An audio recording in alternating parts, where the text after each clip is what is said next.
again, we appreciate New Wave TV being here to capture all this and put it on video and put it up on the website. What's that? Eventually, we're going to see the video. Let me just say, for those of you that don't know the background of Diveheart, we're a nonprofit, totally volunteer. Well, we're not totally volunteer anymore. We have a couple part-timers now, but for the most part, volunteer-driven nonprofit, 501c3. We're based in Downers Grove here, but we help facilitate adaptive scuba programs all over the world. I've been doing this since '97 when I left a six-figure income in the media business to become an adaptive scuba instructor and start Diveheart. And I did this originally because my daughter's blind from birth. She got involved in skiing, and it really turned her life around at a time when she was struggling with being blind. So all of a sudden she excelled in grade school, middle school, high school, won awards, and I blamed it on the skiing. All the time thinking, skiing can do this. I know what diving can do because there's no gravity. So I thought it'd be great for folks with physical disabilities. So to make a long story short, basically, I rolled the dice and left the media business and started Diveheart. And I was good with spending the rest of my life doing this to build confidence, independence, and self-esteem in children, adults, and veterans with disabilities. And what we found is that, and I'm not a therapist and I'm not a researcher, so I don't want to, there's our IT guy, great, come on in. But what we found is people with spinal cord injuries have told us that for the first time in years, when they're in the water with us, they're pain-free. And then individuals, kids who have autism, take to it like that. Parents go, oh my God, I've never seen Johnny react like this in the water before. We've had kids with autism go from, one kid went from 90% special classes to 90% mainstream classes within 2 months after his scuba adventure trip with Diveheart. So that, and we have individuals with traumatic brain injuries that have claimed that this has really helped them. One guy said, in fact, it saved his life. So we think that this is a very powerful opportunity to get individuals in a zero gravity environment and create, basically, we're hoping to do, the vision is to do physical therapy in a zero gravity environment. I'll let Jake talk about the hyperbaric benefits and talking about giving a rich stare to folks. And this is all down the road, but it's going to be very exciting stuff. And I think it's going to revolutionize rehabilitation for people with disabilities. So I think we have audio, almost. So you let me know when you're ready to go, Rick. Can everybody see the screen okay? Come on in. Rick Stratton from Dive News Magazine. Come on in, one of our sponsors. Thank you for being here.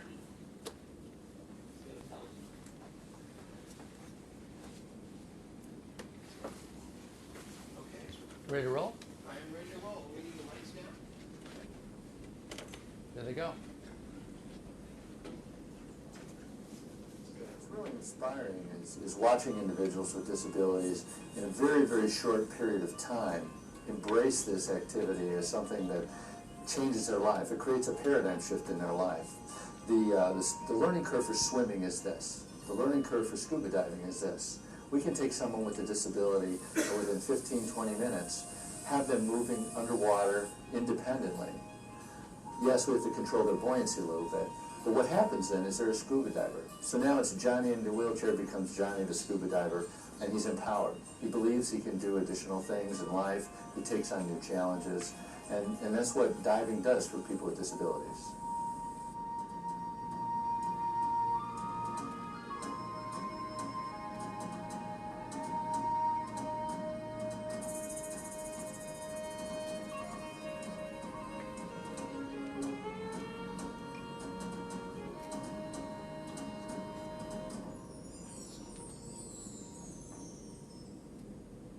Diving gives me a freedom again after sitting on a couch for as long as I did. Jim and Diveheart team gave me a whole new lease on life. And when I'm in the water, it relieves 80% of my pain. And I'm able to do things again. It may not be on land, but there's just as much to see underwater as there is on top. This is my very first Diveheart trip. I haven't done any of the Discover Scubas that they run. I've never done any work with disabled divers via Diveheart, so I didn't really know what to expect. For me, it was trial by fire, and I knew that there would be benefits and rewards to coming out here. Who are you here with, Rick? This is Celine. Celine? Yeah, she runs the Octopus Sport. Oh, wonderful. Nice to meet you. Yeah, we met before, right? Great. Do you mind seeing from the beginning again, or do you want me to kick it? Okay. You're good. Sorry about that. I grabbed the work file instead of The learning curve for swimming is this. Good.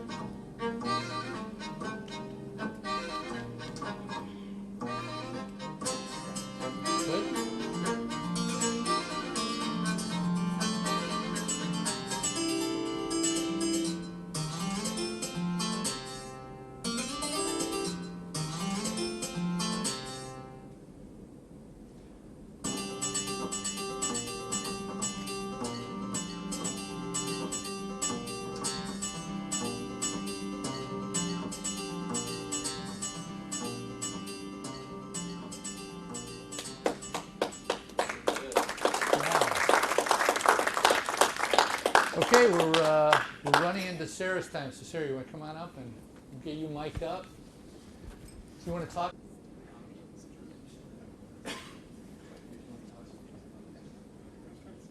All right. Okay, our setup's a little goofy, but we'll get this going. If I have a clicker, I can stand here. I assume everyone can hear me. Am I mic'd okay? I don't really need to be mic'd. I'm pretty loud. Good afternoon. I'm Sarah Kloss. I'm the director of the Spinal Cord Injury Service at Shriners Hospital for Children. How many people in the room have heard of or familiar with Shriners? We are happy to hear that because oftentimes people tell us we're the world's best kept secret. So we are a hospital system, pediatrics only, so we take care of kids between the ages of 0 and 21 years of age. And we have 22 hospitals. Out of those hospitals, our areas of specialty, we only do specialty care for kids, are spinal cord injury, orthopedics, plastics. When I say plastics, I don't mean the little nip and tuck that I currently need or a little Botox here. We're looking at real plastic surgical intervention for kids with things like cleft lip and palate, orthognathic issues. And then we also have burn units. We have 4 burn units. So I actually run one of our spinal cord injury units. We have 3 spinal cord injury units in our system. Does anybody know where they're located?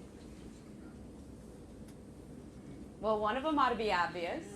Chicago. Yeah, they actually have you work in the hospital where they have the unit. And then the other hospitals are in Philadelphia and in Sacramento. So ours are considered regional centers, and we sort of take sections of the country. And again, caring only for kids who sustain spinal cord injuries. Chicago is also an orthopedic center. We take care of kids with spina bifida, kids who have cerebral palsy, any sort of, think of bone and muscle issues, and that's what we take care of as far as orthopedics go. We also happen to have one of the few cleft lip and palate programs at our facility, so we do a lot of cleft lip, cleft palate, craniofacial work, and some ear reconstruction as well. So those are the sort of services that we provide at our facility. Can I have a clicker? Yeah.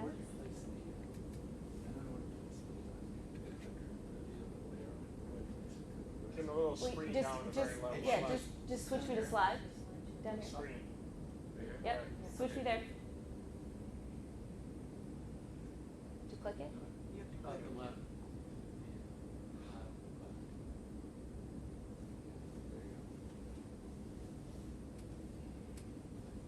You gotta move that so it sees it.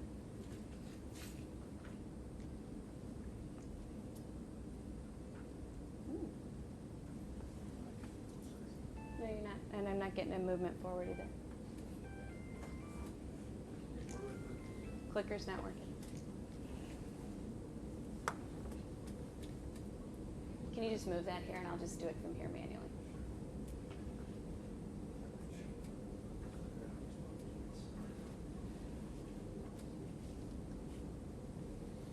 It's not doing it at all. Can you click me back out of here? This is not going on. No. No.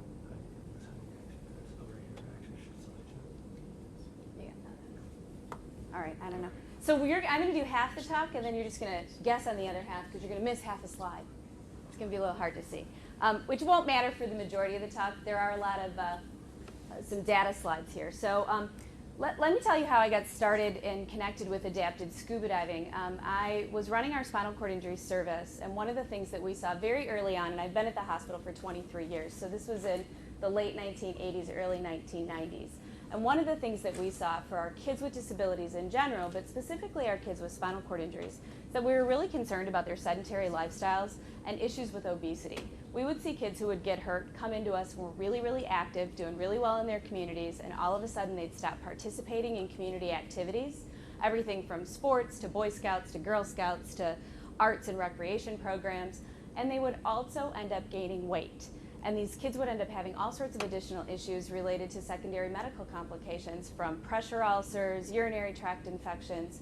We were really concerned with how our kids were doing and very concerned about the participation levels of these kids. And we were pretty sure that their levels of participation were a problem across the board, not just from a psychosocial perspective, which certainly is my area of concern, but we also thought it was an issue from a medical perspective. And we certainly know from over the years, as kids are more active and adults with disabilities as well, what we see is they have less secondary medical complications, less problems with things like pressure ulcers, urinary tract infections. So that was really what we were concerned about initially. And we wanted to try and combat that and also try and get away from some of the social isolation kids saw. We don't see a lot of kids from the Chicagoland area at my facility. My friends at RIC see those kids, right?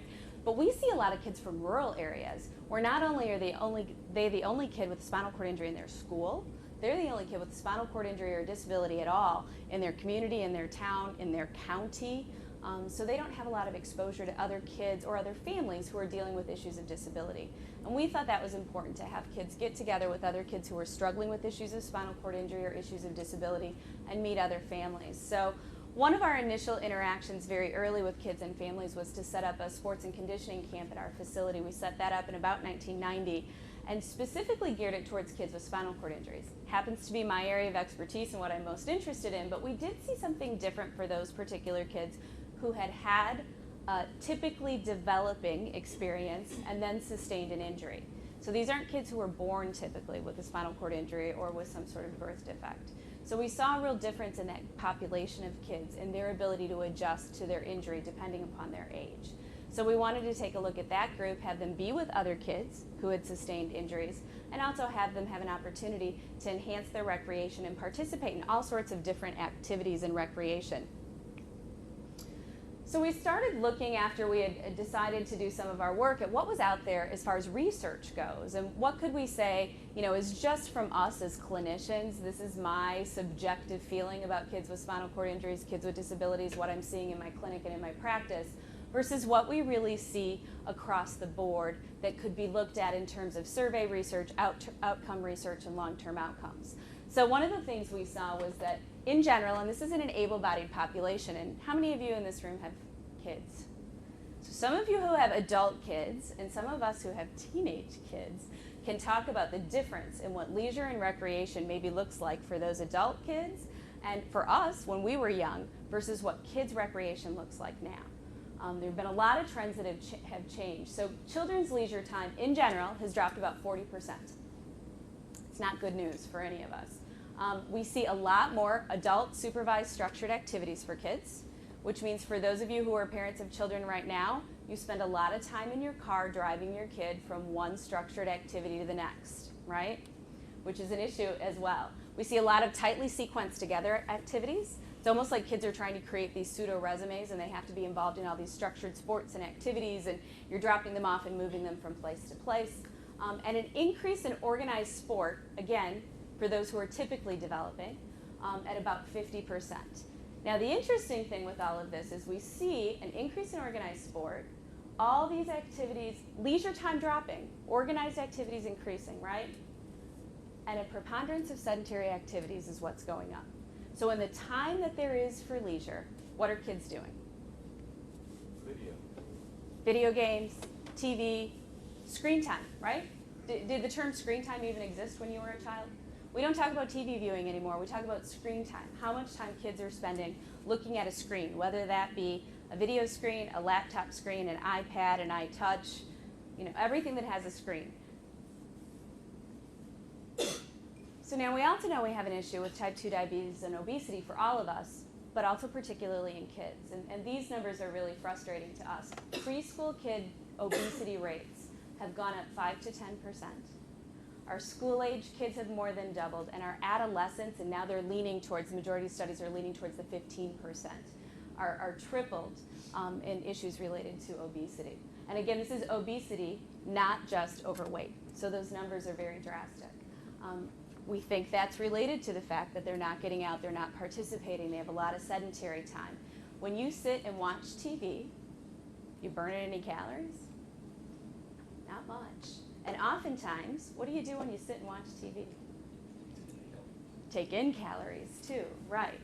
TV is also, and screen time in general, is also one of those things that doesn't correlate with any other types of activities. Versus, you heard Jim mention that he originally got involved with disabled sport through downhill skiing. Well, if you look at how activities correlate, downhill skiers also have a tendency to be scuba divers. So there's a correlation between those. TV correlates to nothing except sleep and eat. So we're not burning a lot of calories, we're not doing anything that we think is necessarily good for kids. We talk about a variety of things. I'm not going to go into all of this in detail, but there's something called nature deficit disorder, and there's a really wonderful book out there that I would recommend to all of you that talks about the problem with screen time for our kids is they don't get to smell, touch, feel, and interact with an environment when they're on a screen, right?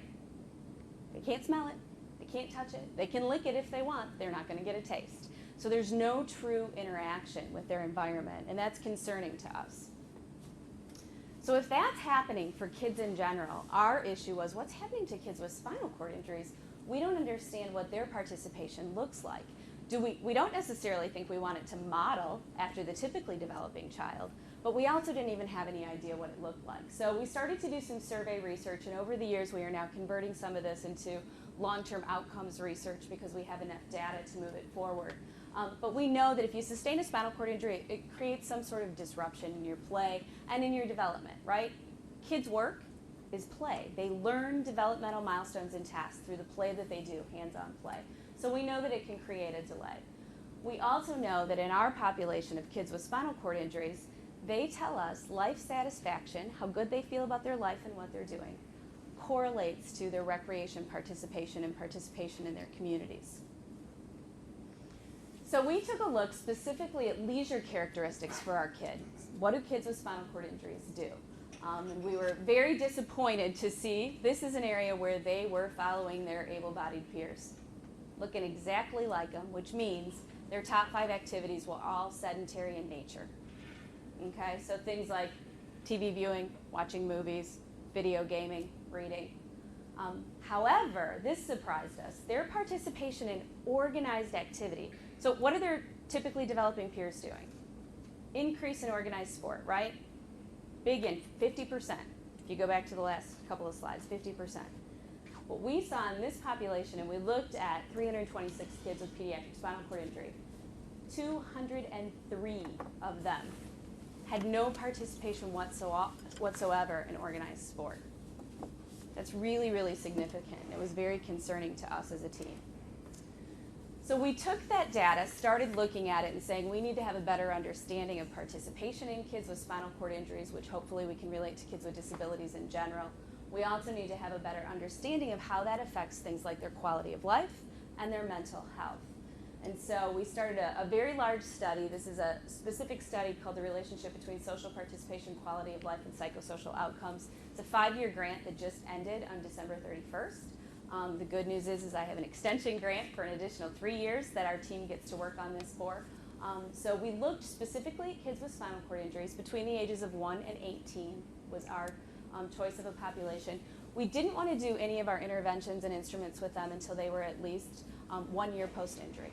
So we really felt like we needed to give a year before we started looking at what their participation levels were a year of having had a spinal cord injury. They received care within our spinal cord injury systems, and we looked at their caregivers as well, and we looked at both our English-speaking and our Spanish-speaking populations. Are people in this room familiar with some of the instruments that are available to take a look at psychosocial health in kids? Well, that's a whole talk in and of itself, which for those of us who like to do a little bit of research, we think that's really interesting stuff. For the rest of you, you'd like want to slow down and take a nap immediately if I started talking about it. But just so you know, these are the kinds of measures that we use in this particular study and in a lot of our studies. For participation purposes, we use an instrument called the CAPE, so the Children's Assessment of Participation and Enjoyment. We also look at kids' quality of life as defined by the child, which is through the PEDS-QL, and then we look at their anxiety, their depression, and their coping. And I'm not going to focus on those as much, and I'm not talking about coping data today.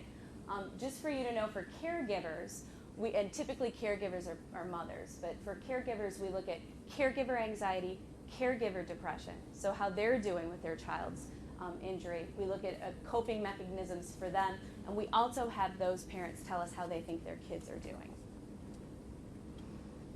Just a little bit so you understand where some of the data will lead us as we look at additional slides. Children's Assessment of Participation and Enjoyment looks at a couple of different things for us. So you'll see the term diversity. It's a number of activities you participate in. So think about that for yourself. John, how many activities do you participate in? If you had to give me a number. 3. All right. Dawn, how about you? 5. Anybody else want to shout out numbers? Wow, the rest of you are screen time in it. Intensity, how often you participate. And there's no value judgment in these. These are just numbers, so you know. So how often you do the activity. The CAPE does something that we really like, although it makes it a difficult instrument to work with. It's with whom you participate. So are you participating by yourself? Is it social isolation? You're doing whatever you're doing alone, which sometimes is okay, but other times we would encourage more participation with others. Or are you doing it with only people in your family, which is interesting for us to look at for kids with disability, or are they only participating with their family members and they don't have any connections with friends at school? Or are you participating with more people, groups that you're not related to and that you are meeting in your community? It also looks at where you participate. Is your participation primarily at home? Is it in your neighborhood? Is it in your community? Is it further from home? And then there's an enjoyment scale. And then we're going to look at some of this in terms of also quality of life and where that falls for our kids. And for that, we use the PEDS-QL. And that looks at their emotional quality of life, their social quality of life, their school quality of life, and then an overall psychosocial score. So, get that? Everybody get that? Pretty simple. So this is our most recent study with the most recent data we have in at the moment. So it's a study with 419 kids with spinal cord injuries. So for those of you who aren't familiar with numbers and data, that's actually a pretty decent size, specifically in pediatric SCI. The average age of the kids is 11.84. Anytime you see SD, it means standard deviation.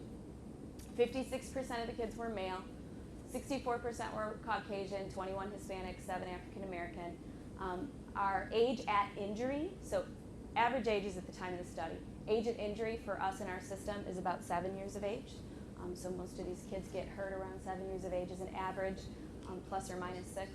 And then injury duration for this group was about 5 years. Our breakdown comes in at 65% of the kids had paraplegia, so involvement primarily in their lower extremities, and the others were tetra or quadriplegia. Those terms are interchangeable. And 55% had complete injuries. And complete injuries, without going into a really long, detailed description of an Aegis score for you, complete injuries basically mean that the child has no significant movement or sensation below whatever we deem their level of injury. Absolutely. Ask questions as we go. You've got the statistics here of the type of person. Are you able to give us a rough approximation of how that relates to total population? You say age and injury 7 years. How many people at 7 years of age? We're talking 1%, 2% of population? No. Okay, so this is in that 419. If you're looking at pediatric spinal cord injury in general, the good news is spinal cord injury, for those of you who don't know, is a very low incidence disability. So there are approximately, depending on whose numbers you look at, we use the numbers out of UAB, Mike DeVivo's group, somewhere between maybe 12,000 new injuries per year. In all of the US? In all of the US. Mm-hmm. And those numbers in kids are less than 1,200 a year that sustain some sort of injury. So it's a fairly small niche of a population. The approximations of age, breakdown for male, female, level of injury are about what you'd see in the majority of the pediatric population. In general, no. Mine. These are a regional center, and so my numbers come from the entire country. So we. Well, 1,200 in the whole of the USA. Approximately 7 years of age who have spinal cord injury. The average age at injury. So how many in this year? Across the region. In your area here. Oh, I don't know. 50? No. Less. Yeah, less. Causes. Good question. Anybody know the number one reason for spinal cord injury in all age groups? RSC people, you can't answer. Oh, look at the PTs are like, we know, yeah. Car crash. Motor vehicle crashes. Number one reason folks sustain spinal cord injuries across the board is motor vehicle crashes in all age groups. And so that is true with our kids. Number one way they get hurt is motor vehicle crashes. There's some unique things, unique etiologies in kids that we see. We do see in the younger age group, we see falls. They also see that more in the older age group, at least here in the US. Spinal cord injury is typically an injury of people between the ages of 16 and 30. That's the numbers that we used to say. That average age is now going up. The average age of a person sustaining a spinal cord injury is 47 currently. So that has gone up.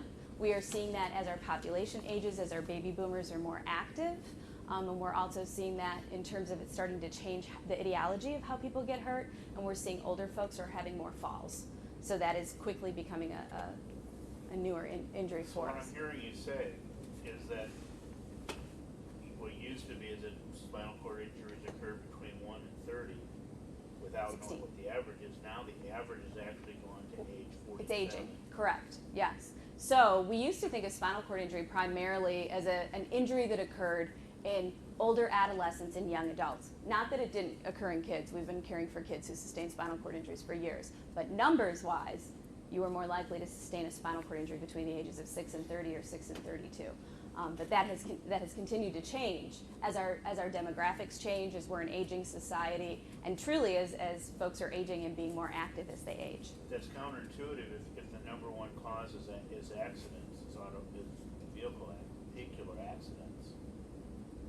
Why would our population be driving more? Why would there be more accidents to bring that age up? But remember I said as we're seeing the older folks is becoming more related to falls. So those numbers are shifting and changing. Okay.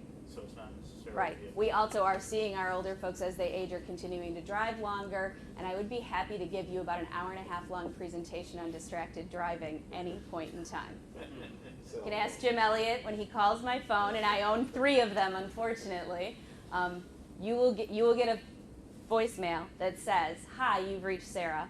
I'm either unavailable or I am driving." Because Jim called once and said, "Did you say diving?" I said, "No, driving." So there's a huge issue in our country with the epidemic of distracted driving. We're seeing lots of people get hurt because of that as well. So, make sense for numbers-wise?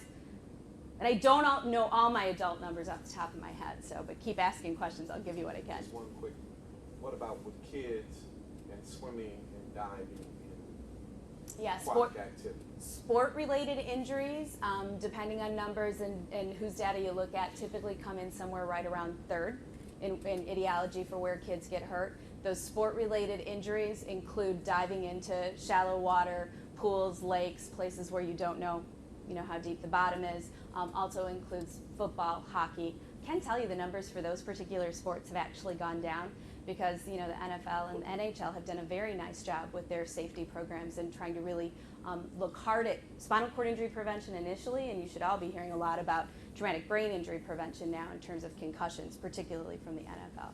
So that's good news. The one thing we would tell you is that we don't think we should be treating kids with spinal cord injuries at all because they're avoidable. These are avoidable injuries, and I happen to chair the Aegis Prevention Committee, the American Spinal Injury Association's Prevention Committee, and we would all tell you, first and foremost, we'd like to work ourselves out of business, right? For those of us who are doing this kind of work, we'd prefer to work ourselves right out of business. But in the meantime, kids, small numbers, but they are still sustaining injuries, which we hope we could prevent. Violent crime victims. Oh, good question. Yeah, so violently, what we call VASCI, violently acquired spinal cord injury, is an issue. Interestingly enough, and I think this is something that a lot of people may not know, those numbers were continuing to increase and increase and increase and increase, and VASCI actually ended up almost taking over for motor vehicle crashes. But the number of violently acquired injuries and violence in general has continued to go down in this country since a peak in, anybody know this, 94, 96? Somewhere right around in there. So we've seen less violently acquired spinal cord injury. Still occurs, unfortunately. What's number 2? You said you told us 1 and 3. For us, it's falls. And medical surgical complications are also in there, as well as medical surgical, as well as issues like transverse myelitis and Guillain-Barré that affect the spinal cord. So for this study, we also looked at caregivers because we want to know what it looks like for caregivers and how they're dealing. As I said, primarily mothers. We also saw fathers, grandparents, step-parents. We looked at what the language is spoken at home. 66% of our caregivers told us that they were married. 63% had some college experience. 52% were employed in some capacity outside of the home. And then 51% of this particular group was from rural areas. So what could we tell looking at knowing that that's the population in the group we looked at, and then taking a look at specifically the CAPE and what their participation looks like? Because remember, our goal here, and we're looking at all sorts of things in this study, but for this piece of it, is to really understand what participation looks like for these kids. And the CAPE is also used for kids with disabilities not specific to spinal cord injuries by a researcher whose name is Mary Law out of Canada, and she has some great data available for anybody who's interested on the non-SCI population. So what we know is our older kids, and we divided them school age versus teenagers. So our older kids actually participate in fewer types of activities, so they're not doing as many different things. But what they do, they do further away from home, and they do with a more diverse group. Now, if you look at that information, does it make you think about teenage participation? Anybody? And is that what teenagers in general kind of do? Right? They do less stuff. They do a lot of hanging out. They do less stuff, typically further away, hopefully, further away from mom, dad, whoever's in the family, and with all sorts of different people. So we looked at that, and we were okay with that data, thinking, okay, well, that may be good. They may be trending somewhat like their typically developing peers. We saw that kids have higher social and overall psychosocial quality of life when they participated more, which is what we expected to see. Participation is correlating to both of those. Girls, interestingly enough, participated in more activities and had greater enjoyment than boys. And then we also looked at anxiety and saw that for the girls, whether they were participating or not, just in general, girls have more anxiety in their lives. We also looked at ethnicity in these groups. Our kids participating in more activities tended to be white. We did break this out for socioeconomics. It was interesting. I expected that to be a play. It wasn't. Now, I don't know if that's because I don't have enough numbers, but I've got 419. So, but it was interesting to us that it really ends up being much more about the kids who are ethnic minorities are not participating as much in activities. Are those activities not available in their communities? Because we really didn't see a breakout that looked different when we compared socioeconomics. Did you find? Then we also looked. Sorry. Did you find anything that was correlation between the ethnic minorities that may be doing more activities within just the family? No. Okay. No, and you're exactly right. That's a good hypothesis, that you may expect that their activities would be more closer to home with immediate family, and we did not see that in this particular group. So we looked at injury-related factors. Does it matter if you're a para or a quad? Does it matter if you have a complete or an incomplete injury? And participating in more activities, for our kids who are paraplegics participated in more than our kids who are quads or tetras, so all 4 limbs involved.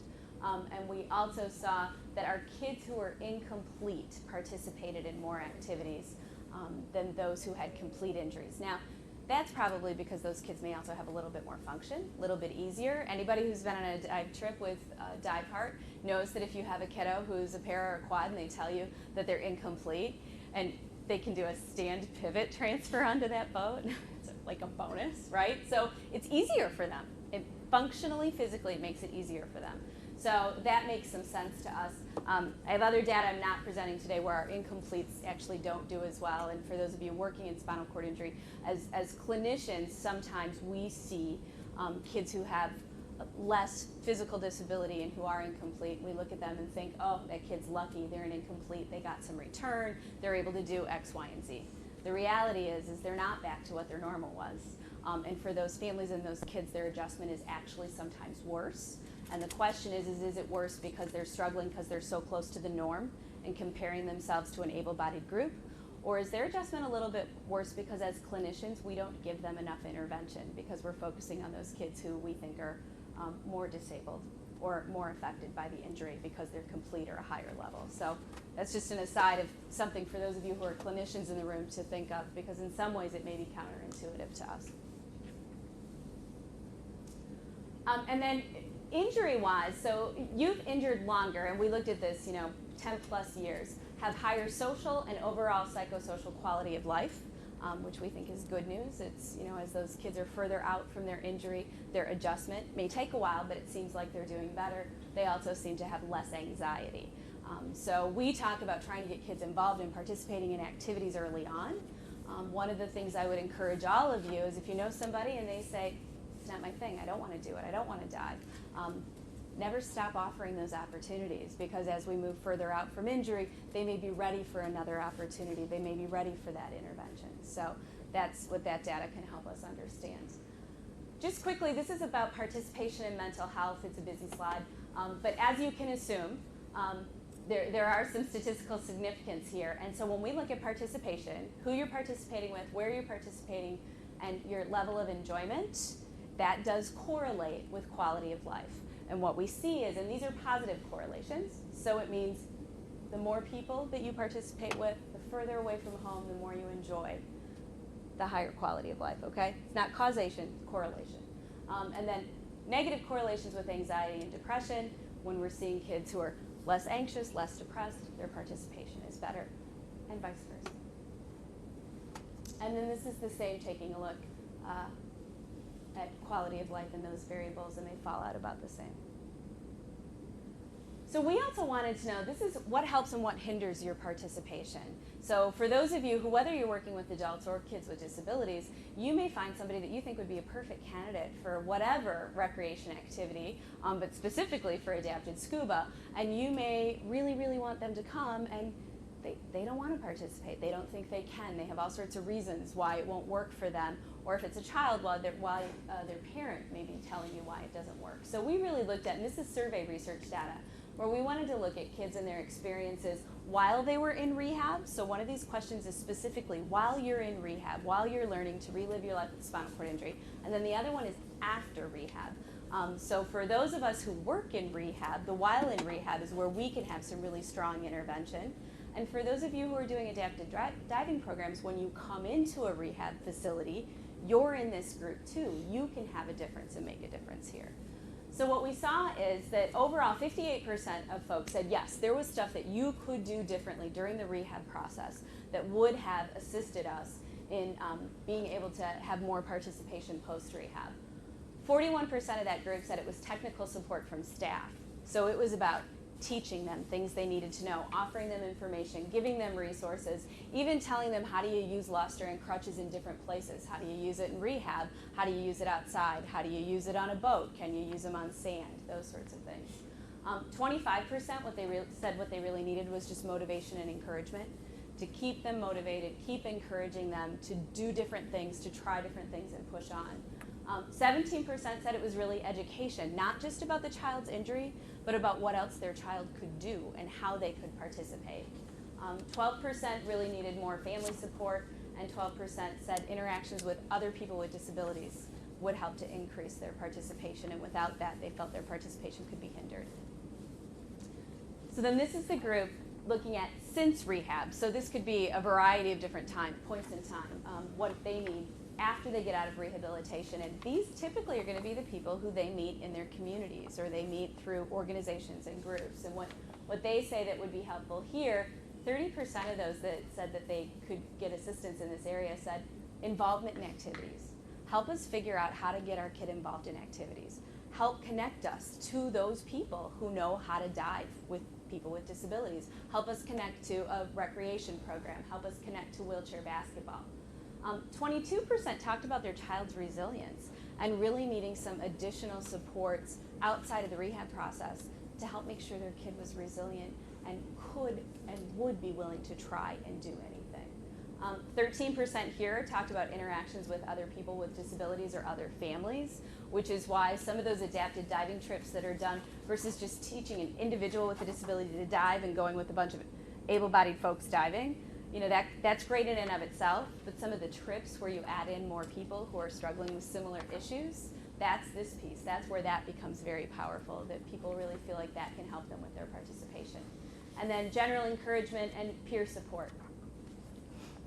And that's peers with or without disabilities. So when it looks at barriers to participation, what's making it difficult for kids with spinal cord injuries to participate? 33% said it's really the community barriers. It's the inaccessibility and the lack of knowledge in the community. And I think we could all agree with that. How many times have you been someplace that you thought was going to be accessible and it's not? And whoever you may be with who has a disability is talking about the fact that, oh, I can't go into that restaurant or I can't do this. And the onus is on us to be able to make sure we help them learn and educate them to learn how to advocate for themselves and to get past those obstacles. 32% said it was really disability related. This is a little trickier because this is when they say my bowel program's too difficult, I can't go out in public. I have to cath every 3 hours or I wet myself and it's just not worth it for me. So the onus on here is really on healthcare providers to figure out how do we get past some of those difficulties? How do we make those things that when you're an inpatient rehab unit, you know, so what if you got a cath every 3 hours? Everybody and their brother thinks about cathing every 2 minutes at my place. So it's very different when you're out with all of your able-bodied friends and all of a sudden you're on a different schedule. So I think the onus in that one is really much more on those of us in healthcare. Practical concerns, child internal barriers, working on self-esteem, social barriers, and that's really about attitudes from people in the community and how they handle that. And only 3% said they had any other issues, and the issues typically were about fear of re-injury, fear of getting hurt, fear of getting, you know, breaking a leg, getting hurt at a higher level, those sorts of things.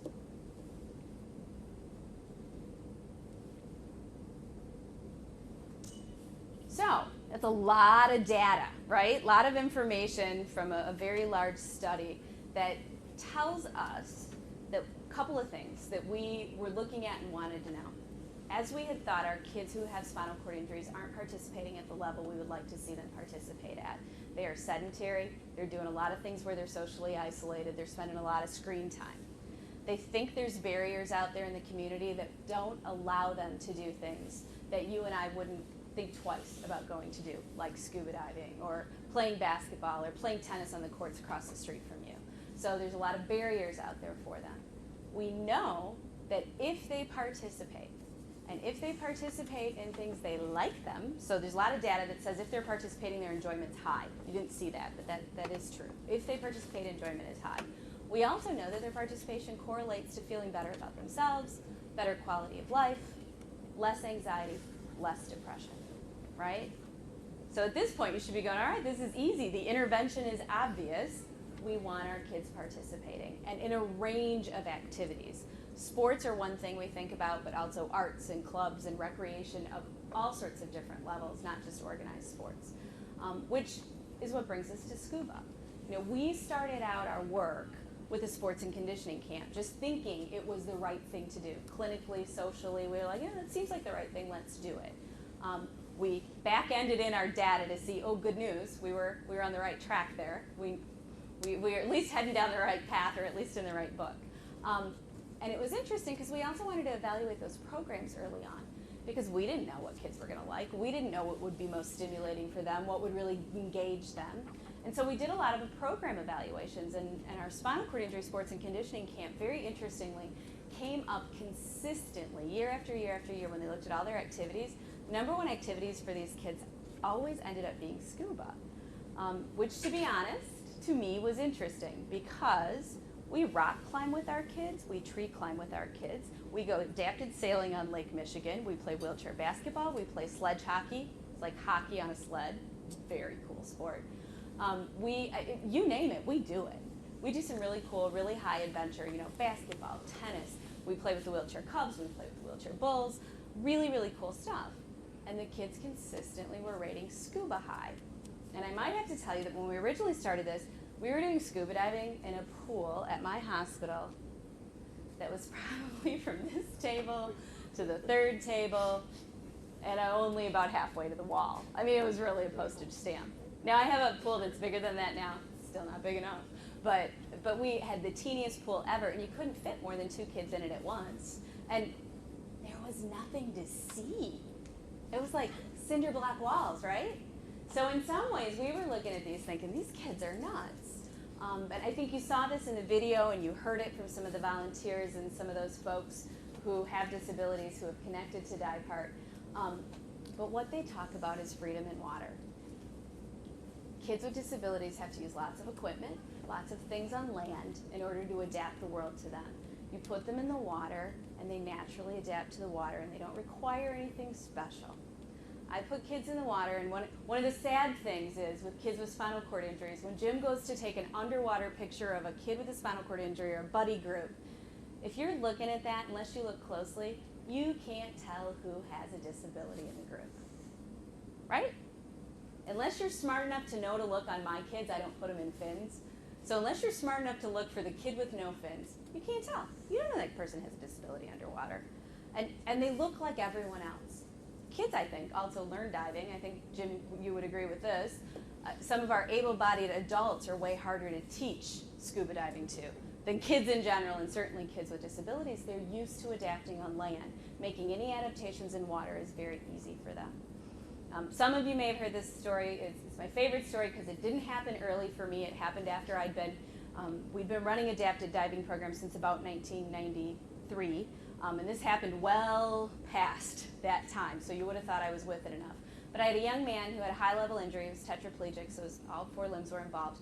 He had shoulder shrug and a small amount of movement. We had him in our little pool, and we were tootling around in the water and got his buoyancy down. He looked great, and he was having fun. And I laid on the bottom of the pool, and I waved to him. I was laying on the bottom of the pool, laying on my tank, and I waved to him. And I was waving to him, and you can see he's smiling behind his regulator. So we finish, and we bring him up. And he's a high-level injury, so I got to take his mask off for him. I got to take his reg out for him, and I dab his eyes, right? Because we're all in the water, and so we're yabbing away, talking. I dab his eyes again. I'm a slow learner. A little while later, I'm still yabbing at him. I dab his eyes again. Finally, I say, "Are you okay?" Because I'm thinking it's pool water. And this kid, who happened to be a 17-year-old, pretty buff kid actually, looked at me and said, "Yeah, that's the first time since I got hurt that I moved around by myself. No piece of equipment and no person was touching me." And he's right. He was in the water just floating on his own, and I was just waving at him. And when I waved at him, he realized he was moving on his own in the water.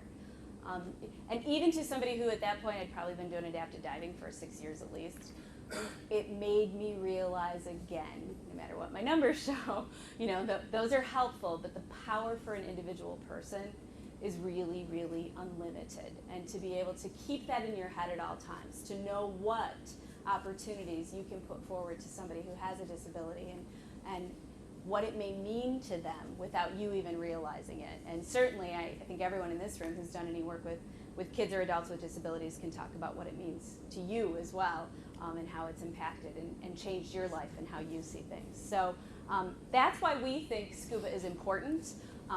I am not a dive master or dive instructor or course director or pick any of those other great things that many of you have behind your names. That's not me. I'm a clinician. I'm a bit of a researcher now. And the reality is that I need the dive community in order to help and work with my kids. And I think kids are unique in this. Our goal for everybody is confidence and independence. And kids are unique in that you can't just easily refer them to somebody, even if you know that person's great and wonderful and can take them to the next level. When kids first get hurt, and I think for those of you at RIC who've started to run some programs, you know this as well, our families start to feel comfortable with us. We know spinal cord injury, we know rehab, and even though we know many of you now know that as well, they're not going to easily venture out into the community without a link. And so that's where we think the scuba connection, the Diveheart piece for us, to work with folks who understand diving and adaptive diving and have expertise in diving, is so incredibly important. They can offer all these services that as a clinician, I can't offer those services. Those aren't my area of expertise.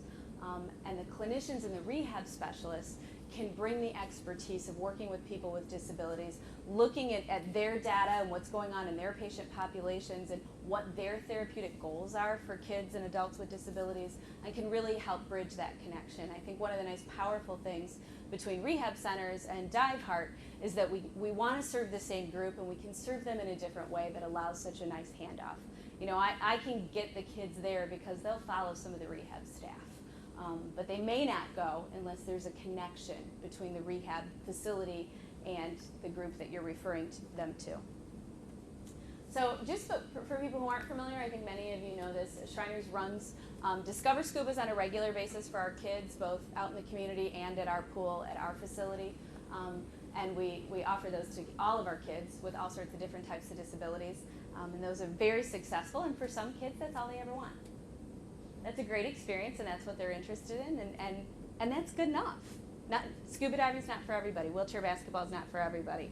Sailing's not for everybody. So you want to give opportunities and expose kids to as many things as you possibly can. And then we do a trip because I think it's particularly therapeutic for kids with spinal cord injuries. We look to very carefully select what their therapeutic goals are and how we want those kids to progress and move to the next level and adjust and adapt to their injury. We are always looking at individual goals, but our group goals are always related to communication, problem solving. Yes, I can do all of their care. Yes, I know how to do everything they need to have done, but they need to learn how to advocate for themselves. They need to learn how to tell Deb that they have to get out of the sun. They need to learn how to tell Mike, you know what, I think I might dehydrate if I don't start drinking quickly. They have to tell Jim when they need to get out of the pool for training because they have to calf, because he would keep them in there for days and days and days. And we want them improving their ADLs up here, means activities of daily living. We want them improving their transfers if they can do transfers. We want them making sure that they're talking to those of you who are in their group on how to move my legs, how to move my wheelchair, how to care for themselves. If they can't physically do it on their own, if they can, we want them to do it.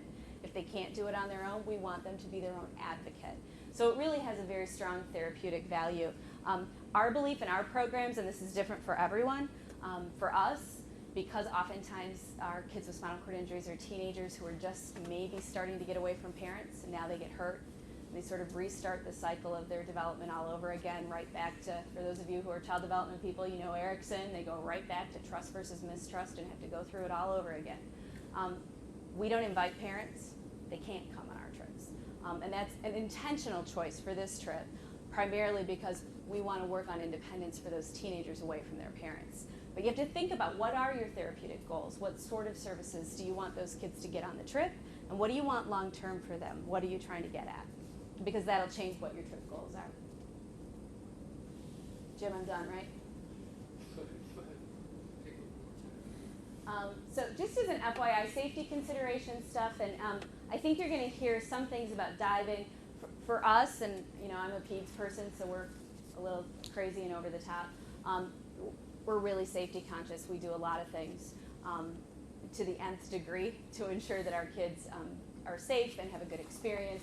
I carry a large amount of medical supplies everywhere I go, and they get used regularly, not just by the kids, but a lot of the volunteers. We always take EpiPens with us. Kids with spinal cord injuries have a predisposition to latex allergies, and our facility happens to be latex-free completely, and all of our kids use latex-free catheters and things. So, but we do carry EpiPens just in case we have any issues. Kids with spinal cord injuries can't temperature regulate, so we make sure that our volunteers all know about that and what that means for temperature regulation, and you know what dysesthetic pain is, and kids who have hyperhidrosis and all those sorts of things. So our participant to staff ratio here says 1-to-1. For any of you who've ever been on a trip, you know it's way more than that. And I think that's a good thing. We have a couple of extra folks in the water instructing, and then we usually have 2 able-bodied volunteers for each child with a disability. We always underdive the tables. I'm like a crazy insistent Nazi about when we have to be out of the water before we fly back. So I know things have changed in the dive industry over the years, and until I see some really good research on kids with disabilities, which maybe you can give me eventually, on kids with disabilities and when they should be getting out of the water and then jumping on an airplane, we always do 24 hours just to be safe. So we do some of those things. We also, because we're diving with kids, I look at the psychosocial issues and really am invested in finding out what those issues are in our research and how we can best help kids. I think there's some real physiological issues that you're going to hear about next, which are exciting. And for those of you who are familiar with Cody Yenser and her foundation, there's some fairly recent, very small number data out there looking at more physiological benefits. And for us, it's a little bit difficult to look at because typically the physiological benefits are looking at deeper diving, so greater than 60. And we don't dive with our kids greater than 60 feet. So that changes a little bit of what we can look at in terms of that. So I think I'm going to skip just quickly past this. We clarify whose roles are what, Diveheart people versus rehab people versus our volunteers.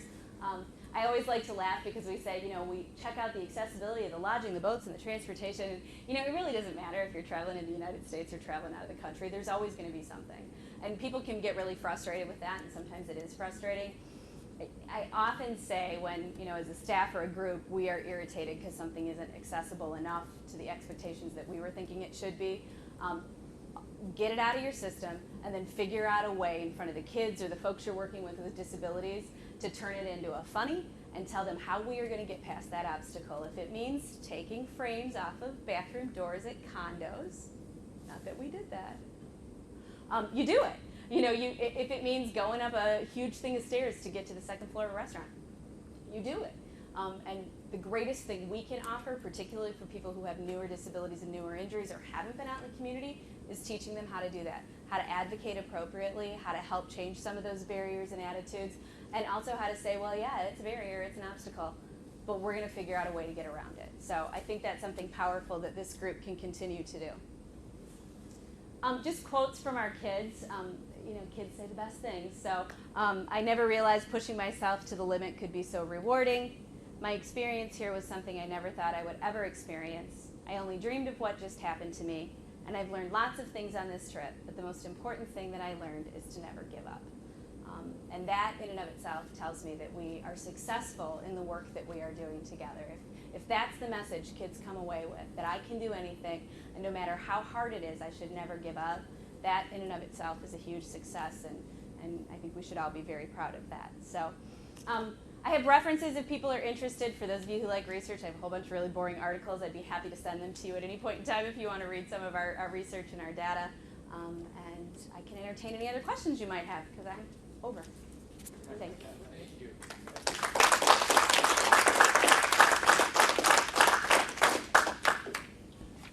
Chris, we want to mic Jake. He's ready. So Rick, thank you very much for your testimony. Do you all would you like to take a brief break? Yeah, why don't you all stand up and maybe take 5, and we'll be back at 5 till 3.